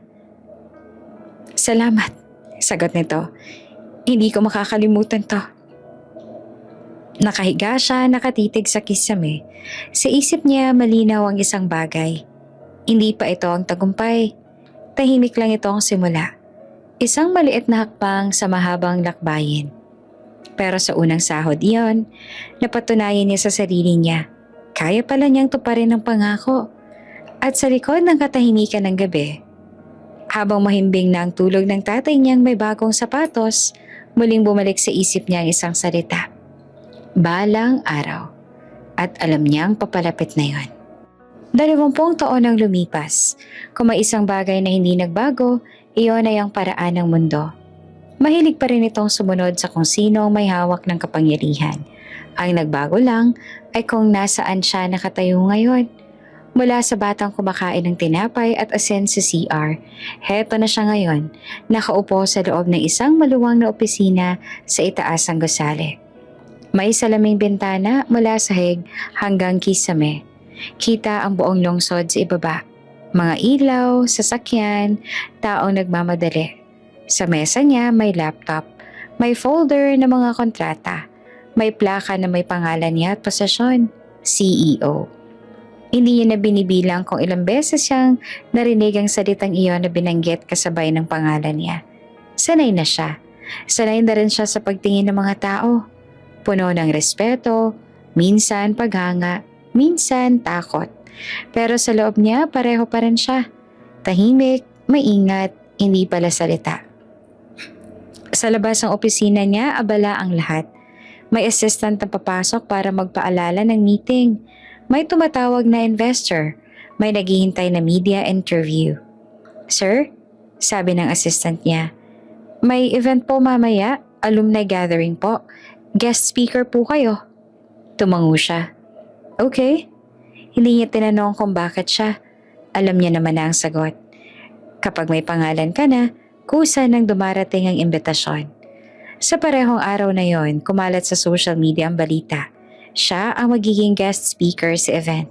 May litrato niya na nakasuot ng maayos na suit. May caption na nagsasabing, "From humble beginnings to success." At kasabay ng pagkalat ng balita, may mga biglang nagising. Isang tawag ang pumasok sa cellphone niya habang nasa sasakyan siya pauwi. Hello? Sagot niya.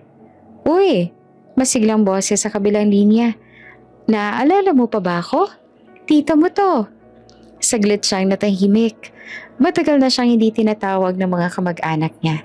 Maliban na lang kapag may okasyon o kapag may kailangan. Opo, sagot niya. Maayos ang tono.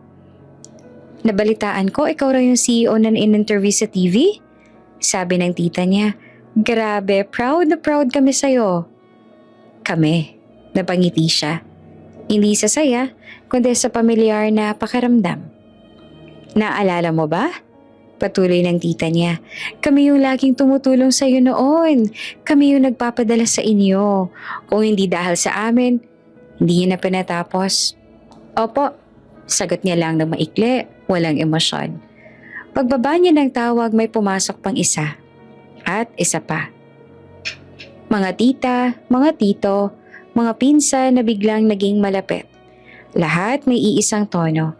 Parang iisang script ang gamit. Naalala mo ba kami? Kaming tumulong sa'yo noon.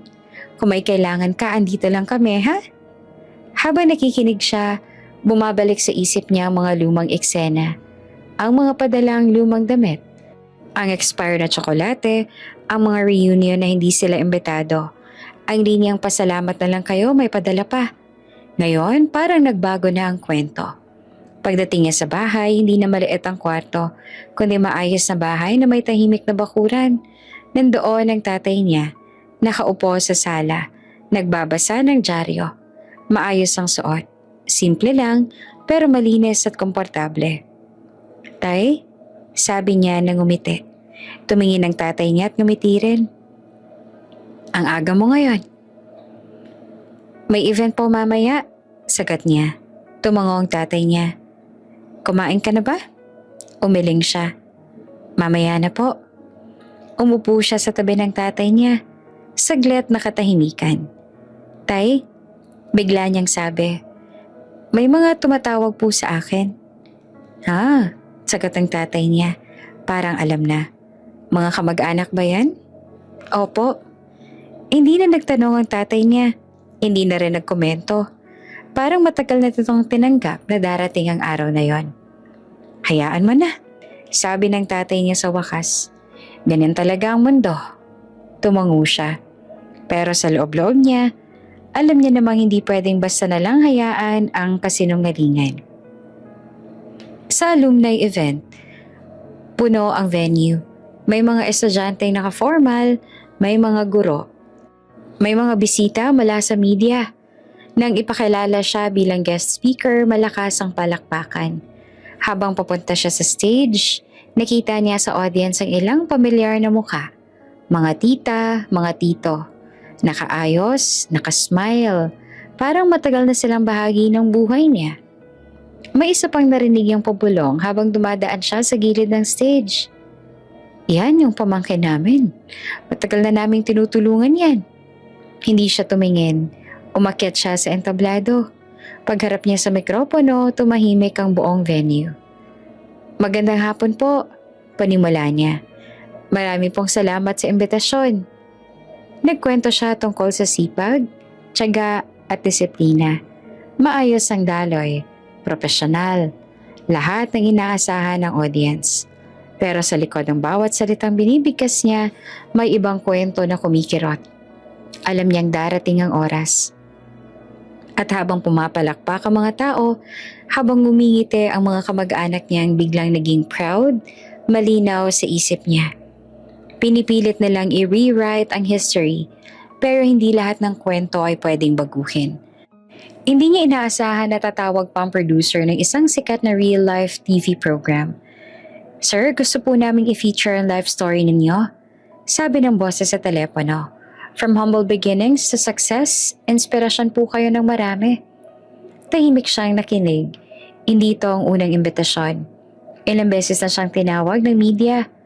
Magandang headline, magandang kwento, magandang ratings. Kadalasan pare-pareho lang ang tanong. Paano kayo maman? Paano ka nagtagumpay? Anong sikreto mo? Pwede, sagot niya sa wakas. Pero may kondisyon. Anything, sir. Mabilis namang tugon ng producer. Hindi lang success story ang ikukwento ko. Sabi niya, ikakwento ko ang totoo. May saglit na katahimikan sa linya. Tapos, mas maganda po yan. Sa araw ng interview, maaga siyang dumating sa studio. Simple lang ang suot. Maayos pero hindi pang entablado. Hindi siya nagdala ng entourage. Isang assistant lang at isang maliit na bag. Sa loob ng dressing room, binuksan niya ang bag. Isa-isang inilabas ang laman. Isang pares ng lumang sapatos. May bakas pa ng tape sa harap. Isang maliit na plastic na may lumang peraso ng tinapay at asin. Matagal ng tuyo.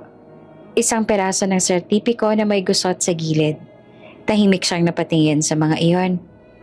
Ready na po tayo, sabi ng staff sa labas. Tumayo siya, isinara ang bag at huminga ng malalim. Pag-upo niya sa harap ng kamera, bumati ang host na may ngiting sanay na sanay sa kwento ng tagumpay. Marami pong humahanga sa inyo, panimula ng host. CEO na po kayo ngayon. Ano pong pakiramdam na malayo nang narating ninyo? Ngumiti siya, maayos, kontrolado. Masaya, sagot niya. Pero hindi lang yan ang kwento. Nagkatinginan ng host at ang staff. Galing po kayo sa hirap? Dagdag ng host. Ano po ang pinakamahirap na pinagdaanan ninyo? Saglit siyang natahimik. Hindi dramatiko. Hindi rin pilit. Hindi po yung kawalan ng pera? sabi niya. Yung pagtrato po sa tatay ko. Nagbago ang ekspresyon ng host. Ipinanganak po akong ulila sa ina. Patuloy niya. Ang nagpalaki sa akin ay ang tatay kong janitor. Dito po mismo, sa paaralang pinanggalingan ko. Hinayaan niyang pumasok ang katahimikan. Habang nag-aaral po ako, siya naglilinis ng CR, ng hagdan, ng sahig. Dagdag niya. At habang ginagawa niya yun, pinagtatawanan ako. Binuksan niya ang bag at inalabas ang lumang sapatos. Ito po, sabi niya, hawak ang sapatos. Napunit po itong sapatos na to sa flag ceremony. Nilagyan lang ng tape ng tatay ko sa harap ng lahat. May marahang ungol sa studio. Sunod niyang inilabas ang maliit na plastic. Ito po, ang baon ko noon. Sabi niya. Tinapay at asin. Kumakain ako sa CR para hindi ako pagtawanan. Tahimik ang host. Tahimik ang buong set. Marami pong nagsasabi ngayon na tumulong lang daw sila sa akin. Patuloy niya. Diretso ang tingin sa kamera. Pero ang totoo po, ang padala lang na natanggap namin ay lumang damit at expired na tsokolate. Hindi kami inimbitahan sa reunion. Sinabihan pa kaming pasalamat na lang. May padala pa. Huminga siya ng malalim. Hindi ko naman po sinasabi to para manisi. Dagdag niya. Sinasabi ko po to para itama ang kwento. Tumingin siya sa kamera. Parang kausap ang bawat nanonood. Kung may tumutulong man po sa akin, ay isa lang yon. Yon ay ang tatay kong janitor. Siya ang gumising ng madaling araw. Siyang pumasok kahit may lagnat. Siyang hindi pumapalakpak sa awarding dahil may hawak pang walis. Hindi niya itinaas ang boses. Hindi niya pinilit ang luha. Pero may nanginginig sa dulo ng bawat salita. Kung nasan man po ako ngayon, pagtatapos niya. Hindi yan dahil sa awa. Hindi yan dahil sa padala. Kundi dahil sa dignidad ng isang taong tinuruan akong huwag yumuko kahit nililinis ang sahig. Tahimik ang studio. Pagkatapos ng interview, walang agad na palakpakan. Parang lahat ay humihinga muna. Sa labas ng studio, bumukas ang cellphone niya. Sunod-sunod ang notifications, clips ng interview na kumakalat, comments na dumarami. May umiiyak, may nagpapasalamat, may nagsasabing nakita nila ang sarili nila sa kwento niya. At may iba rin, mga kamag-anak na biglang natahimik. May tumawag, hindi niya sinagot.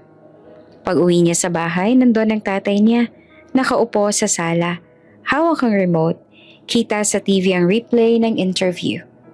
Hindi nagsalita ang tatay niya agad. Lumapit siya, umupo sa tabi. Tay, sabi niyang maingat.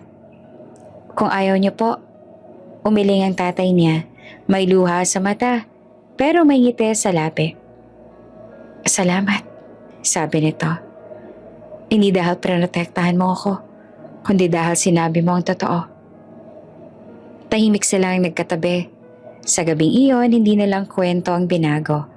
Binawi niya ang kasaysayan mula sa mga kamay ng gustong magpanggap na bahagi nito.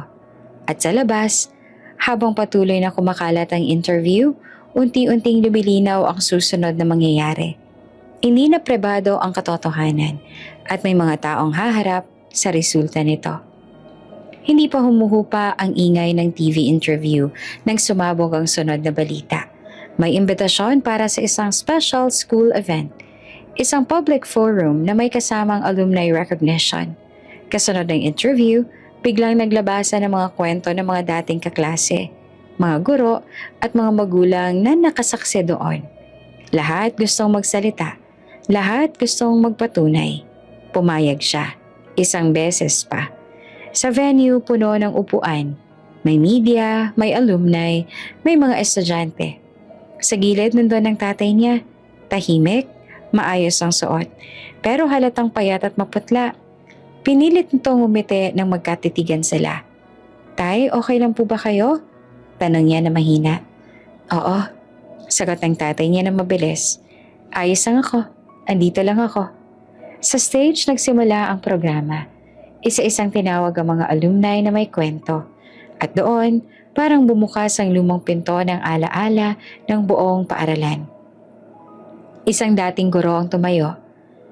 Naalala ko ang batch na yon, sabi nito. Tahimik, masipag. Ang tatay lagi naman nakikita sa umaga. Sa hagdan, sa CR. Di ko makakalimutan. Sumunod ang isang dating kaklase. Magkasama kami sa classroom. Sabi niya na nanginginig ang boses. May mga nang aasar, may mga tumatawa. Hindi nga kami nagsalita noon eh. Mali kami. Isa pang dating kaklase ang tumayo. Kilala rin sa pang-aasar noon. Mihingi ako ng tawad.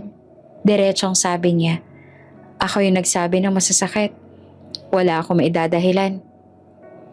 Sa audience, may mga ulo ang imuyo ko.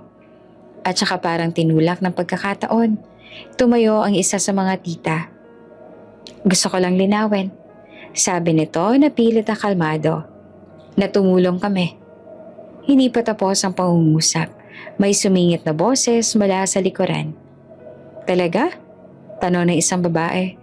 Dahil anak niyo po, kaklase ko noon. At nandun kayo sa PTA. Pero hindi niyo malang tiningnan ng janitor. May bulungan, may hiyawan, may mga kamera na agad na tumutok. Sumunod ang isa pang alumni. Naalala ko yung reunion na hindi sila inimbita. Sabi niya, narinig ko yung pasalamat na lang kayo, may padala pa. Isa-isang nabuking ang kasinungalingan. Isa-isang bumagsak ang maskara. Habang tumitindi ang ingay, napalingon siya sa tatay niya. Nakita niya ang hawak nito ang dibdib niya. Mahigpit, pawis na pawis ang noo. Pinipilit nitong huminga ng maayos. Tay, mabilis niyang lapit.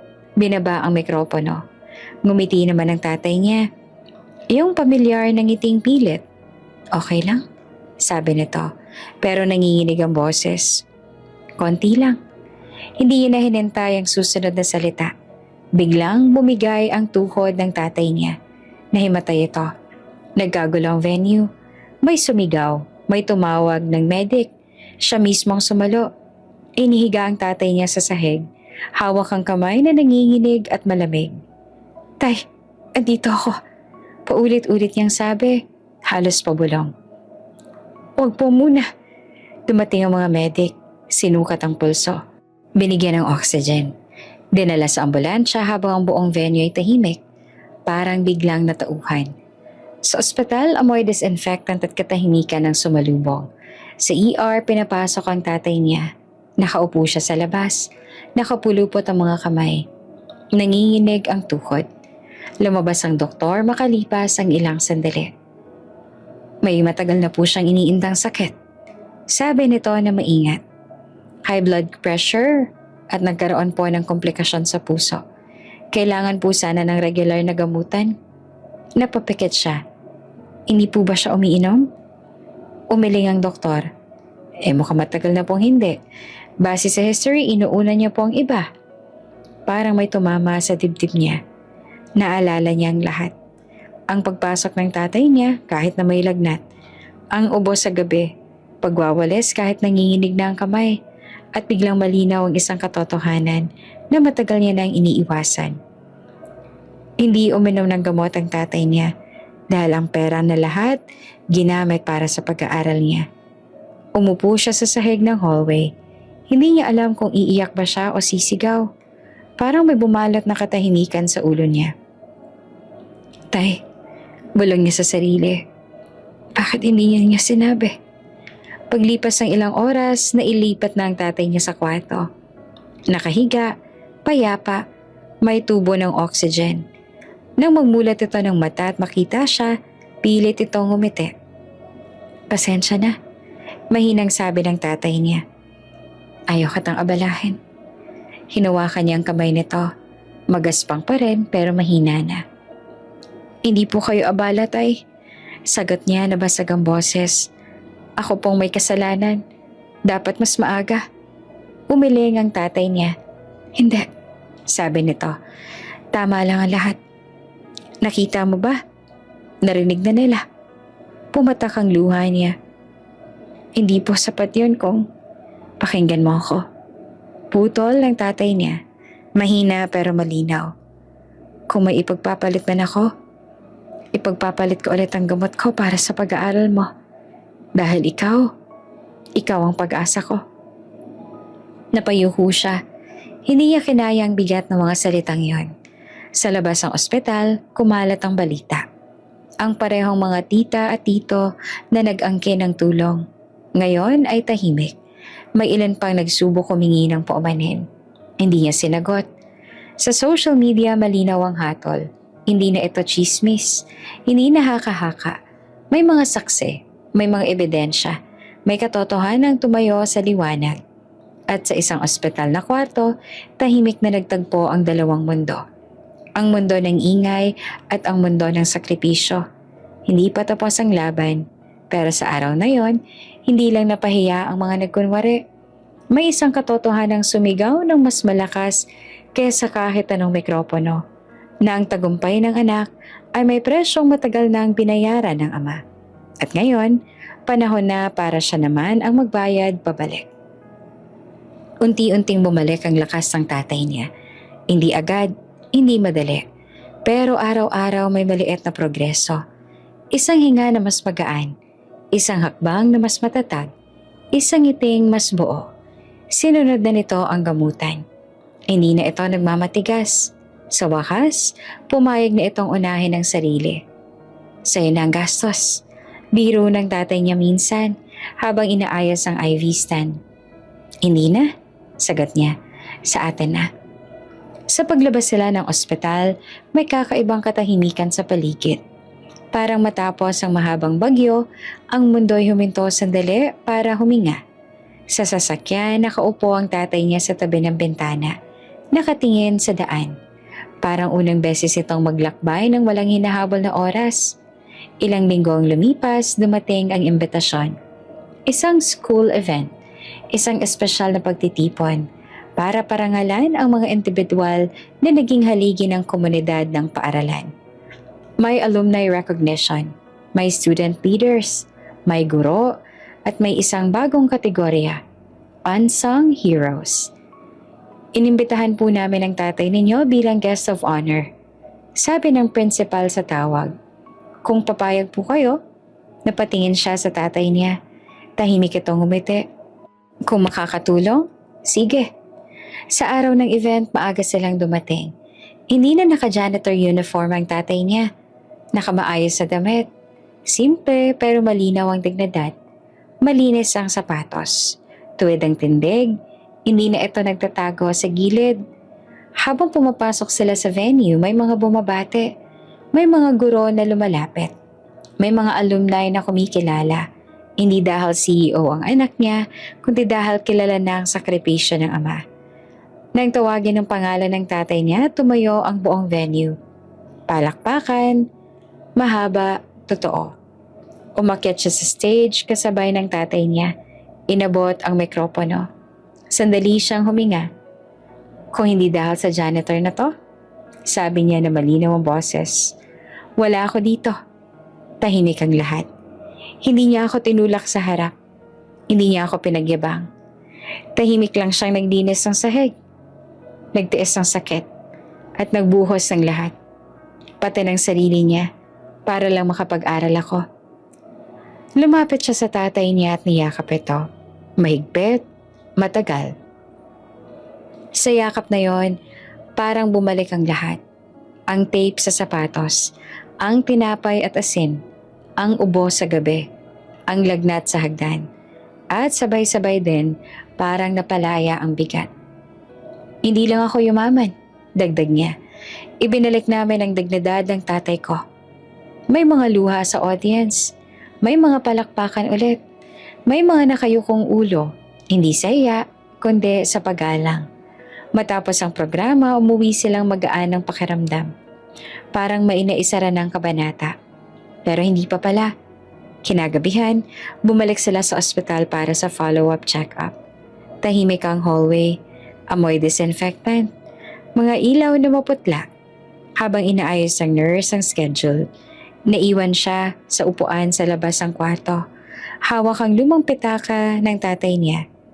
Doon nakatago ang mga ID at isang luma kupas na litrato. Isang litrato ng nanay niya. Matagal niya na itong kapisado. Ang hugis ng mata, ang ngiti, ang linya ng ilong. Ilang beses niya itong tinitigan sa dilim, sa liwanag, sa lungkot. Biglang may dumaan sa hallway. Isang babae. Napahinto ang hininga niya. Parehong-pareho. Ang mata, ang ngiti, ang tindig. Parang may lumabas mula sa litrato at naglakad sa harap niya. Tumigil ang babae sa tapat ng kwarto. Napatingin sa loob. Saglit na kumunot ang noo. Parang may hinahanap. Tapos napatingin sa kanya. Nagtagpo ang mga mata nila. Sandali lang pero sapat para yumanig ang mundo niya. Pasensya na, sabi ng babaeng mahina. Dito po bang hindi niya narinig ang kasunod? Tumayo siya. Hawak ang litrato at nanginginig ang kamay. Ma'am, tawag niya na halos pabulong. Kayo po ba? Sa loob ng kwarto, umubo ang tatay niya. Napalingon ang babae roon. Parang may kumirot sa mukha nito. Isang ekspresyon na matagal nang iniiwasan. Sir, sabi ng nurse mula sa likod. May bisita po kayo? Tumahimik ang hallway. Tumingin ang babae sa kanyang muli. Tiningnan ang litrato sa kamay niya. Tapos sa unang pagkakataon, may luha sa mata nito. Hindi ako sigurado, sagot ng babae. Pero kilala ko ang lalaking yan. Bumilis ang tibok ng puso niya. Sa loob ng kwarto, huminga ng malalim ang tatay niya. Buhay, ligtas, gumagaling. Sa labas, may tanong na biglang nagbukas ng bagong sugat. O baka bagong pag-asa? Sinong babaeng kamukha ng nanay niya? At bakit kilala niya ang tatay niya? At bakit ngayon lang siya nagpakita? Sa gabing iyon, habang dahan-dahan nagsasarang pinto ng ospital at nagtatagpo ang mga mata ng tatlong buhay na matagal nang pinaghiwalay ng panahon, isang bagay ang malinaw. May mga lihim na kahit gaano kayaman, kahit gaano kalakas, ay hindi basta-basta sumusuko. At ang pinakamatinding laban, minsan, nagsisimula lang kapag akala mo tapos na.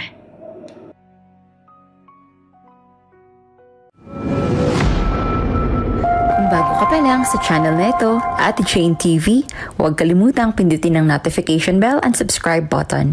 Sana po hindi naman malaking abala sa inyo ang pagpindot ng subscribe button dahil ang kapalit po nito ay ang pagsuporta para makapag-produce ng mga libreng stories sa mga channels ni Ate Jane. Maraming salamat!